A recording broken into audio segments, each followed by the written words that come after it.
नमस्कार दोस्तों, आप सभी का स्वागत है हमारे यूट्यूब चैनल सक्सेस संगर में। दोस्तों, आज की इस वीडियो में जो Indian colleges of medical research के द्वारा जो जॉब की नोटिफिकेशंस निकाली गई उसके बारे में आपको बताने वाला हूं। तो आप इस वीडियो को अंत तक जरूर देखिएगा और जो लोग नए होंगे इस चैनल में तो सब्सक्राइब करके बेल का आइकन को भी प्रेस कर लें ताकि नेक्स्ट वीडियो की नोटिफिकेशन सबसे पहले आपको मिल सके। तो चलिए देखते हैं कि कौन कौन से स्टूडेंट इस फॉर्म को भर सकते हैं और एजुकेशनल क्वालिफिकेशन क्या मांगे है और किस डिपार्टमेंट में कितनी सारी वैकेंसी यहाँ पे NIMR के द्वारा यहाँ पे निकाली गई है। तो नीचे में आप देख पा रहे हो कि यहाँ पे जो बताएगी कि vacancy notifications for contextual post. तो ये जो वैकेंसी आपको निकाली गई कॉन्टेक्चुअल बेसिस पे निकाली गई, जो कि आपका जो है 6 मंथ्स के लिए जो है आपको कॉन्ट्रैक्ट बेसिस पे आपको रखी जाएगी। एंड जो उसके जो आपका वर्क होगा तो वर्क के अनुसार जो है आपको यहाँ पे एक्सटेंड की जाएगी। तो फर्स्ट में जो आपको जो है 6 मंथ के लिए आपको जो यहाँ पे वर्क करवाई जाएगी, उसके अनुसार जो है आपका वर्क में आपका एक्सपीरियंस देख के जो है आपको यहाँ पे एक्सटेंड की जाएगी।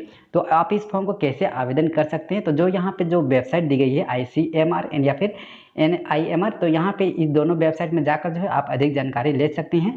एंड आवेदन करने के लिए जो इसका ईमेल आईडी दी गई है, इस ईमेल आईडी में जो इसका एप्लीकेशन फॉर्म है उसको आपको भर के जो है आपको डाउनलोड कर लेना है। उसके बाद भरने के बाद यहाँ पे जो ईमेल आईडी दी गई है इसमें आपको सेंड कर देना है। तो कब तक सेंड करना है, तो सेंड करने के जो आपको लास्ट डेट यहाँ पे जो दी गई है 18/5/2020 इसका लास्ट डेट दी गई। तो 18/5/2020 से पहले जो है यहाँ पे जो ईमेल आईडी दी गई इसमें आपको सेंड कर देना है। तो नीचे में आप यहाँ पे देख पा रहे हो कि यहाँ पे पोस्ट के अनुसार आपको यहाँ पे वैकेंसी डिटेल्स यहाँ पे बताई गई है, जिसमें आपको फर्स्ट में जो नेम ऑफ द पोस्ट यहाँ पे जो बोली गई है साइंटिस्ट, जो कि ग्रुप सी की वैकेंसी बताएगी, जिसमें आपको मेडिकल माइक्रोबायोलॉजी के लिए बोली गई है। अगर इसके लिए अप्लाई करते हैं तो इसमें टोटल पोस्ट यहाँ पे 3 यहाँ पे बताई गई है। और जो भी कैंडिडेट अगर आप जो है मेडिकल माइक्रोबायोलॉजी के लिए अगर आप सिलेक्टेड होते हैं तो उनको जो है 64,000 जो है आपको यहाँ पे पर मंथ सैलरी आपको यहाँ पे प्रोवाइड की जाएगी। एंड इसके लिए जो क्वालिफिकेशन आपको यहाँ पे बोली गई है पोस्ट ग्रेजुएट डिग्री या फिर मेडिकल डिग्री, या फिर अगर आपने MBBS की कर रखी है तो भी आप जो है मेडिकल माइक्रोबायोलॉजी के लिए आप अप्लाई कर पाओगे। तो अगर इसके लिए एज की बात करें तो मैक्सिमम एज यहाँ पे 40 ईयर्स है। मैक्सिमम एज यहाँ पे साइंटिस्ट के लिए यहाँ पे बोली गई है, जो कि साइंटिस्ट सी के लिए। और सेकेंड में यहाँ पे जो पोस्ट बोलेगी साइंटिस्ट बी के लिए, जिसमें यहाँ पे नॉन मेडिकल के लिए यहाँ पे बताई गई है। तो इसमें अगर आप अप्लाई करते हैं तो इसके लिए टोटल पोस्ट यहाँ पे 3 बताई गई है। और अगर आप जो है नॉन मेडिकल के लिए अगर आप सिलेक्टेड होते हैं तो उनको जो है 48,000 आपको जो है पर मंथ आपको यहाँ पे सैलरी आपको प्रोवाइड की जाएगी। और क्वालिफिकेशन यहाँ पे जो नॉन मेडिकल के लिए यहाँ पे बोली गई है first class degree in life science या फिर बायोटेक्नोलॉजी या फिर यहाँ पे सेकेंड क्लास मास्टर डिग्री। तो यहाँ पे इतने सारे आपको क्वालिफिकेशंस में अगर आप किसी में भी अगर क्वालिफाइड होंगे तो आप जो है नॉन मेडिकल ग्रुप बी के लिए साइंटिस्ट बी के लिए आप आवेदन कर सकते हैं। और इसके लिए जो मैक्सिमम एज यहाँ पे बोली गई 35 ईयर्स यहाँ पे मैक्सिमम एज यहाँ पे बताई गई है। एंड नीचे में यहाँ पे जो पोस्ट बोलेगी प्रोजेक्ट ऑफिसर्स या फिर सेक्शन ऑफिसर्स के लिए, अगर आप जो प्रोजेक्ट ऑफिसर्स या फिर सेक्शन ऑफिसर्स के लिए अगर आप अप्लाई करना चाहते हैं तो इसके लिए टोटल पोस्ट यहाँ पे 4 बताई गई है। एंड जो सिलेक्टेड हो जाते हैं इसके लिए तो उनको यहाँ पे जो है 32,000 आपको यहाँ पे सैलरी आपको यहाँ पे प्रोवाइड की जाएगी। तो प्रोजेक्ट ऑफिसर्स या फिर सेक्शन ऑफिसर्स के लिए यहाँ पे जो क्वालिफिकेशंस आपको ली जा रही है graduate in any discipline with 1 years experience. तो अगर आप जो है ग्रेजुएट अगर आप किसी भी डिसिप्लिन अगर आप जो है आर्ट्स साइंस या फिर कॉमर्स किसी में भी अगर आप ग्रेजुएट होंगे और साथ में आपका 1 ईयर आपका एक्सपीरियंस होगा तभी आप जो है प्रोजेक्ट ऑफिसर्स या फिर सेक्शंस ऑफिसर्स के लिए आवेदन कर सकते हैं। एंड इसके लिए जो मैक्सिमम एज यहाँ पे बोली गई 30 ईयर्स आपको यहाँ पे मैक्सिमम एज यहाँ पे बताई गई है। एंड नीचे में यहाँ पे जो पोस्ट दी गई है प्रोजेक्ट टेक्निकल असिस्टेंट के लिए, तो अगर आप जो है प्रोजेक्ट टेक्निकल असिस्टेंट के लिए अगर आप अप्लाई करते हैं तो उसके लिए यहाँ पे 4 पोस्ट यहाँ पे टोटल बताई गई है। अगर आप इसमें सेलेक्टेड होते हैं तो उनको यहाँ पे 31,000 आपको जो पर मंथ आपको सैलरी आपको यहाँ पे प्रोवाइड की जाएगी।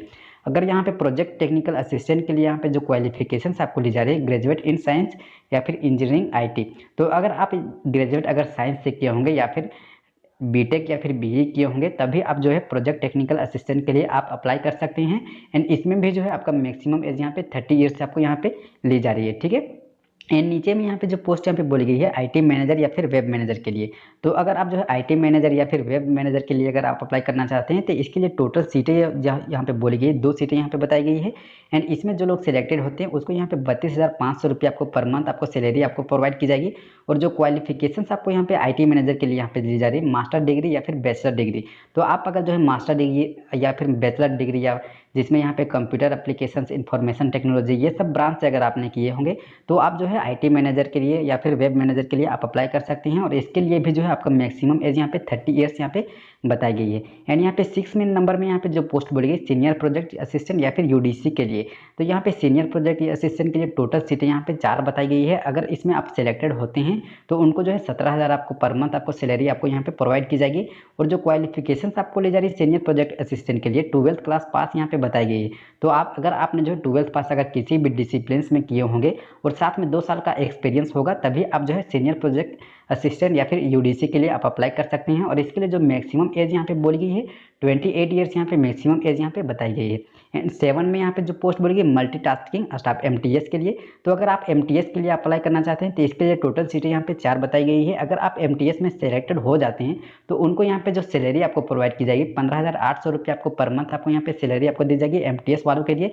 और एमटीएस के लिए जो क्वालिफिकेशन आपको यहाँ पे बोली गई हाई स्कूल या फिर equivalent from a recognised board, तो अगर आपने ये 10वीं पास अगर किसी भी स्कूल या फिर इंस्टीट्यूट से किए होंगे तो आप जो है एमटीएस के लिए आप अप्लाई कर सकते हैं। और एमटीएस के लिए जो मैक्सिमम एज यहाँ पे रखी गई है 25 ईयर्स यहाँ पे मैक्सिमम एज यहाँ पे रखी गई है एमटीएस वालों के लिए। एंड नीचे में जो प्रोसीड्यूर फॉर रिक्वायरमेंट के लिए यहाँ पे जो डिटेल्स यहाँ पे दी गए हैं तो आए तो इसको अच्छी तरह से रीड कर सकते हैं। तो फर्स्ट में यहाँ पे जो बताई गई कि candidate meeting the age criteria, तो यहाँ पे फर्स्ट में आपको एज क्राइटेरिया यहाँ पे बताई गई एंड साथ में आपका एजुकेशनल क्वालिफिकेशंस क्या क्या यहाँ पे लिए जा रहे हैं, एप्लीकेशन फॉर्म आपको यहाँ पे कैसे आपको भरना है उसके बारे में यहाँ पे बताई गई। तो फर्स्ट आपको इसको जो ईमेल आईडी दी गई है इस ईमेल आईडी में आपको जो यहाँ पे बताई गई, इसमें आपको जो एप्लीकेशन फॉर्म को आपको यहाँ पे भर के जो इस ईमेल आईडी में आपको सेंड करना है। उसके बाद नीचे में यहाँ पे जो बताएगी कि there is no need to send any documents with the application form, तो अगर आप एप्लीकेशन फॉर्म के साथ यहाँ से आप कोई भी डॉक्यूमेंट्स यहाँ पे नहीं भेज सकते हैं। यहाँ पे क्लियर में आपको यहाँ पे बताई गई है। तो ओनली फॉर एप्लीकेशन फॉर्म को आपको डाउनलोड कर लेना है, उसके बाद जितने भी डिटेल्स वहाँ पर बताए गए हैं उसको आपको भेज देना है, ठीक है।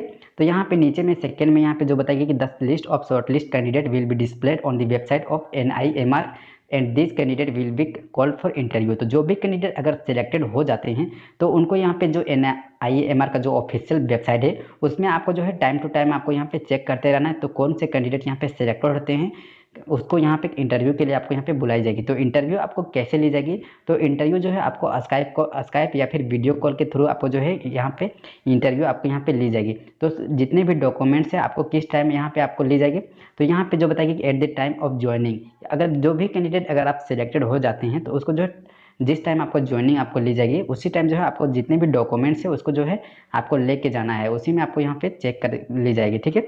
उसके बाद नीचे में आपको इंटरव्यू का डेट आपको यहाँ पे बताएगी। आप तो डिफरेंट पोस्ट के लिए यहाँ पे डिफरेंट डेट आपको यहाँ पे रखी।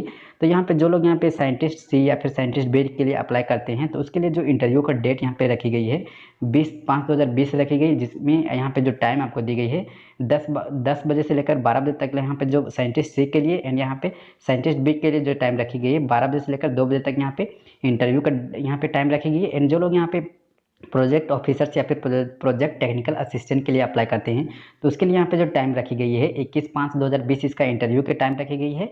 एंड यहाँ पे जो टाइम यहाँ पे रखी गई है सेम यहाँ पे रखी गई, ओनली फॉर यहाँ पे डेट यहाँ पे चेंज की गई है, ठीक है। उसके बाद यहाँ पे IT मैनेजर या फिर सीनियर प्रोजेक्ट या फिर MTS के लिए, अगर ये तो तीनों के लिए अगर आप अप्लाई करते हैं तो इसके लिए जो डेट यहाँ पे रखी इंटरव्यू का डेट यहाँ पे सेम यहाँ पे बताई गई है।